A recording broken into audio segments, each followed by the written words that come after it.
Hai sahabat pintar, semangat pagi semuanya. Jumpa kembali bersama Bu Guru ya. Assalamualaikum warahmatullahi wabarakatuh. Sahabat pintar, apa kabarnya kalian pagi hari ini? Bu Guru selalu harap dan juga doakan agar kalian semua senantiasa dalam keadaan sehat walafiat. Jangan lupa untuk selalu bersemangat ya. Pagi hari ini, Bu Guru akan menyampaikan materi pelajaran untuk SD kelas 5, tema 9, benda-benda di sekitar kita, subtema 3, manusia dan benda di lingkungannya, pembelajaran kedua.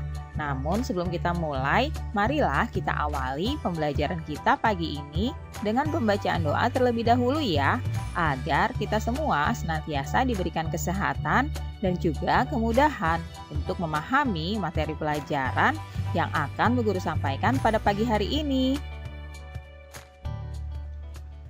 Edo dan teman-teman mengamati sebuah iklan dari selebaran yang dibawa oleh Ibu Guru. Sekarang kita akan mempelajari tentang unsur-unsur iklan dan ciri-ciri bahasa yang digunakan dalam pembuatan iklan di media cetak. Nah, anak-anak, perhatikan iklan pada media cetak berikut ini ya.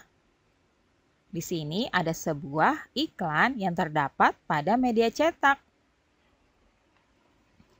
Nah, sekarang ayo kita diskusikan. Setelah mengamati iklan pada gambar di atas tadi, coba kalian diskusikan ya mengenai unsur-unsur iklan. Tuliskan pada kolom berikut ini. Unsur-unsur iklannya antara lain, yang pertama ada nama produk, yaitu payung lukis. Yang kedua, gambar yang menarik. Serta yang ketiga, adanya kalimat iklan. Bertuliskan kerajinan khas Tasikmalaya, Jawa Barat. Itulah unsur iklan yang terdapat pada gambar iklan ini ya. Anak-anak, agar dapat menarik perhatian halayak, iklan dalam media cetak memiliki ciri-ciri bahasa sebagai berikut. Yang pertama, menggunakan bahasa yang singkat, padat, dan jelas.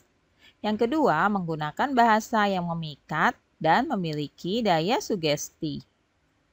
Yang ketiga, menggunakan kata konotasi positif ya. Lalu yang keempat, isinya bersifat objektif, jujur, singkat, jelas, dan menarik. Selanjutnya, coba kalian perhatikan iklan kolom dalam sebuah koran berikut ini. Di sini ada sebuah iklan mobil. Yang pertama, coba kalian sebutkan unsur-unsur yang terdapat dalam iklan di atas tadi. Seperti yang sudah Bu Guru jelaskan, unsur dalam iklan pada iklan di atas tadi adalah adanya nama produk, gambar yang menarik, dan kalimat iklan, serta keunggulan produk dan juga nomor telepon. Yang kedua, bagaimana ciri-ciri bahasa yang terdapat pada iklan tersebut? Ciri-ciri bahasa yang terdapat pada iklan tersebut yang pertama yaitu menggunakan bahasa yang singkat, padat, dan jelas. Lalu menggunakan bahasa yang memikat dan memiliki daya sugesti. Selain itu, menggunakan kata konotasi positif dan isinya bersifat objektif, jujur, singkat, jelas, dan juga menarik. Itulah ciri-ciri bahasa yang terdapat pada iklan tersebut. Pertanyaan ketiga, coba kalian buatlah gambar visual tentang kesimpulan isi teks paparan iklan di atas tadi. Nah, ini adalah iklannya ya anak-anak, yaitu menawarkan mobil Toyota murah, ready stock dan bisa tukar tambah. Free hadiah tanpa undian, DP-nya murah, angsurannya juga ringan, proses cepat dan mudah. Kemudian data juga bisa dibantu dengan harga khusus dan servis terbaik. Itulah kesimpulan isi teks paparan pada iklan di atas ya. Nah, anak-anak, coba kalian simak penjelasan berikut ini ya. Ibu kantin membuat teh manis untuk Edo. Berarti ibu kantin membuat suatu campuran, yaitu campuran antara gula pasir dan air teh sebagai pelarut. Pada dasarnya, suatu campuran dapat berupa unsur dengan unsur ataupun unsur dengan senyawa. Ada dua macam campuran, yaitu campuran homogen dan campuran heterogen. Campuran homogen merupakan campuran yang zat penyusunnya tercampur sempurna. Pada campuran homogen, zat penyusunnya tidak dapat dibedakan. Kemudian yang kedua adalah campuran heterogen, merupakan campuran yang zat penyusunnya tidak tercampur sempurna. Pada campuran heterogen, zat penyusunnya masih dapat dibedakan. Contohnya adalah campuran air dengan kopi, air dengan tepung, dan air dengan pasir. Anak-anak, coba amati segelas air gula ya. Gula tercampur sempurna dengan air sehingga campuran antara gula dengan air tampak jernih. Berarti dalam hal ini gula tercampur rata dengan air. Termasuk campuran apakah peristiwa ini? Coba kalian berikan penjelasannya ya. Dalam peristiwa ini, campuran antara gula dengan air termasuk campuran homogen. Campuran homogen juga disebut dengan larutan ya anak-anak. Gula tercampur rata dengan air. Dalam larutan gula terdapat dua penyusun larutan, yaitu air sebagai pelarut dan gula sebagai zat terlarut. Sekarang coba amatilah segelas air yang di dalamnya terdapat pasir. Apakah pasir dapat larut dengan sempurna sehingga larutan terlihat jernih? Tentu tidak, bukan? Nah, termasuk campuran apakah peristiwa ini? Anak-anak, pasir tidak dapat larut dengan sempurna dalam air, sehingga campuran pasir dengan air termasuk campuran heterogen. Campuran heterogen adalah campuran yang zat penyusunnya bercampur secara tidak merata dan campuran ini tiap-tiap bagian tidak sama susunannya. Anak-anak, kalian masih ingat seni rupa daerah adalah cabang seni rupa. Seni rupa daerah memiliki suatu ciri khas dari latar belakang sejarah suatu wilayah. Seni rupa daerah memiliki perbedaan dengan karya seni daerah lainnya. Karya seni rupa daerah dipengaruhi oleh corak seni tradisional. Karya seni rupa dua dimensi berupa karya tekstil, misalnya kain batik, kain tenun, dan kain songket. Sedangkan karya seni rupa tiga dimensi contohnya adalah ukiran kayu, keramik, dan juga patung. Nah, secara umum karya seni rupa daerah memiliki ciri-ciri sebagai berikut ya. Yang pertama, bersifat kedaerahan. Yang kedua, dipengaruhi oleh budaya dan latar belakang sejarah suatu wilayah. Antara lain mengandung simbol-simbol dan bermakna. Kemudian seringkali digunakan untuk upacara adat, agama, atau kebutuhan sehari-hari. Selain itu, dibuat dari bahan alam yang berasal dari lingkungan sekitar. Ciri yang ketiga, corak dan motifnya dipengaruhi oleh kondisi fisik atau geografi suatu daerah.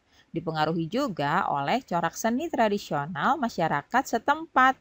Itulah ciri-ciri karya seni rupa daerah. Anak-anak, fungsi karya seni rupa daerah dibedakan menjadi fungsi individual dan juga fungsi sosial. Fungsi individual antara lain sebagai media untuk mengekspresikan jiwa, emosi, dan mencerminkan segala sesuatu baik suka, duka, dan marah. Selain itu, karya seni juga sebagai media mengekspresikan cita-cita, pandangan hidup, watak, bentuk, corak bahan, dan juga teknik. Selain fungsi individual, ada juga fungsi sosial. Di antaranya adalah sebagai media pendidikan, sebagai media hiburan atau refreshing, sebagai media komunikasi, dan sebagai media keagamaan. Nah, anak-anak, itulah tadi fungsi individual dan juga fungsi sosial pada karya seni rupa daerah. Nah, berdasarkan jenisnya, seni rupa daerah terbagi menjadi dua, yaitu seni murni dan seni terapan. Seni rupa murni merupakan karya seni rupa yang mengutamakan segi keindahan tanpa memperhatikan fungsi. Contohnya lukisan dan patung. Yang kedua, seni rupa terapan, yaitu karya seni rupa yang mengutamakan fungsi namun tetap memperhatikan segi keindahan. Contohnya adalah batik, ukiran kayu, gerabah, dan lain-lain. Nah, anak-anak, kamu sudah belajar tentang karya seni. Cobalah untuk mengerjakan latihan berikut ini ya. Yang pertama, coba kalian sebutkan berbagai jenis karya seni rupa daerah di Indonesia yang kamu ketahui. Jenis karya seni rupa daerah di Indonesia yaitu seni rupa murni dan seni rupa terapan. Yang kedua, coba kalian sebutkan ciri-ciri umum karya seni rupa daerah. Seperti yang sudah Bu Guru jelaskan bahwa ciri-ciri umum karya seni rupa daerah antara lain bersifat kedaerahan, dipengaruhi oleh budaya dan latar belakang sejarah suatu wilayah. Selain itu, corak dan motifnya dipengaruhi kondisi fisik geografi suatu daerah dan juga dipengaruhi oleh corak seni tradisional masyarakat setempat. Pertanyaan ketiga, coba kalian sebutkan 2 macam seni rupa berdasarkan jenisnya. Seni rupa berdasarkan jenisnya yaitu seni rupa murni dan seni rupa terapan. Kemudian pertanyaan keempat ya, sebutkan 3 contoh seni rupa terapan yang ada di sekitar daerahmu. Contoh seni rupa terapan yang ada di sekitar kita antara lain batik, ukiran kayu, dan juga gerabah. Nah, pertanyaan terakhir, coba kalian sebutkan fungsi karya seni rupa daerah. Fungsi dari karya seni rupa daerah antara lain fungsi individual yaitu sebagai media untuk mengekspresikan jiwa, emosi, dan mencerminkan segala sesuatu baik suka, duka, dan marah. Karya seni juga sebagai media mengekspresikan cita-cita, pandangan hidup, watak, bentuk, corak bahan, dan juga teknik. Selain itu, ada juga fungsi sosial yaitu sebagai media pendidikan, sebagai media hiburan, sebagai media komunikasi, dan sebagai media keagamaan. Itulah tadi fungsi karya seni rupa daerah ya. Nah, anak-anak, alhamdulillah pembelajaran hari ini sudah selesai. Terima kasih sudah menyaksikan video pembelajaran pada pagi hari ini. Semoga bermanfaat untuk kalian semua. Sampai jumpa lagi pada video pembelajaran selanjutnya ya. Salam sehat dan tetap semangat. Wassalamualaikum warahmatullahi wabarakatuh.